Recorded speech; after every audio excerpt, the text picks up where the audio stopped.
안녕하세요. 경제적, 육체적 어려움으로 힘든 분들에게 정확한 정보를 제공하여 희망적인 결과를 만들어드리는 회생 가이드입니다. 개인 회생은 빚으로 인해 어려움을 겪는 이들에게 새로운 출발의 기회를 제공합니다. 하지만 지역에 따라 개인 회생 절차와 혜택이 크게 달라질 수 있다는 사실을 알고 계셨나요? 특히 서울에서 진행하는 개인 회생이 지방보다 유리한 경우가 많아 이를 위해 서울로 이사하는 사례도 적지 않습니다. 개인 회생은 채무자의 변제 능력을 고려하여 일정 금액만 변제하고 나머지 채무를 탕감받는 제도입니다. 그러나 같은 조건에서도 서울과 지방 법원이 요구하는 변제 금액이 크게 다를 수 있습니다. 지방의 한 채무자는 빚이 2억 원인데 배우자 명의로 3억 원 상당의 재산을 보유하고 있었습니다. 지방 법원에서는 매달 250만 원씩 60개월을 변제하라고 결정했습니다.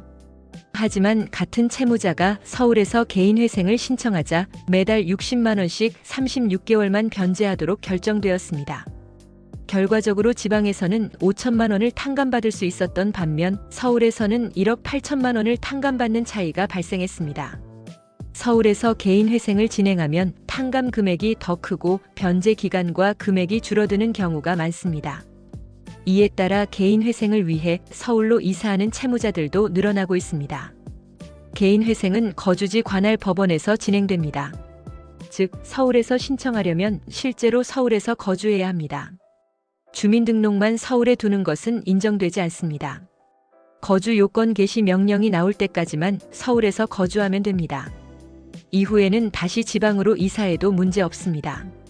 법적으로 허용된 개인 회생을 위해 서울로 이사하는 것은 편법이 아니라 합법적인 행위입니다. 재판 관할을 위해 이사하는 것은 민사소송에서도 흔한 일이며 법적으로 문제가 되지 않습니다. 그럼 지역별 차이는 왜 생길까요? 서울회생법원은 전국에서 가장 많은 사건을 처리하며 채무자의 상황을 세밀히 고려하는 경향이 있습니다. 반면 지방법원은 상대적으로 보수적인 기준을 적용하기 때문에 채무자가 감당해야 할 변제 금액이 높아질 수 있습니다. 따라서 다음과 같은 경우에는 서울에서 개인 회생을 진행하는 것이 유리할 수 있습니다. 배우자나 가족이 재산을 보유한 경우 지방법원에서는 가족 재산을 포함해 변제 능력을 평가하는 경우가 많지만 서울회생법원은 채무자의 독립적인 상황을 더 중점적으로 고려합니다. 주식코인 투자로 손실을 본 경우 지방에서는 투자 손실을 인정하지 않아 개인 회생 자체가 어려운 경우도 있지만 서울에서는 손실을 인정해 탕감 범위를 확대하는 사례가 많습니다. 개인 회생은 채무로 인해 어려움을 겪는 이들에게 실질적인 재기의 기회를 제공합니다. 하지만 지역에 따라 결과가 달라질 수 있으므로 본인의 상황에 맞는 선택이 중요합니다. 회생 가이드는 법률적으로 문제가 될 수 있는 부분에 관해 상세히 설명을 드리고 해결책을 제시하는 길잡이를 해드립니다. 항상 노력하는 자세로 의뢰인의 이익을 최우선하는 모습을 보여드리겠습니다.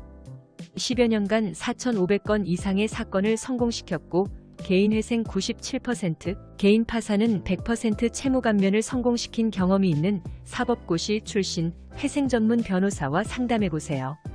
5분 내로 정확한 자격 확인이 가능하며 신청 후 일주일 내로 무방문 접수도 가능합니다. 그 밖에 더 많은 정보는 네이버 회생 가이드 카페로 오시면 확인하실 수 있습니다. 내용이 마음에 드셨다면 구독과 좋아요, 알림 설정 부탁드립니다. 더 좋은 내용으로 찾아오겠습니다. 감사합니다.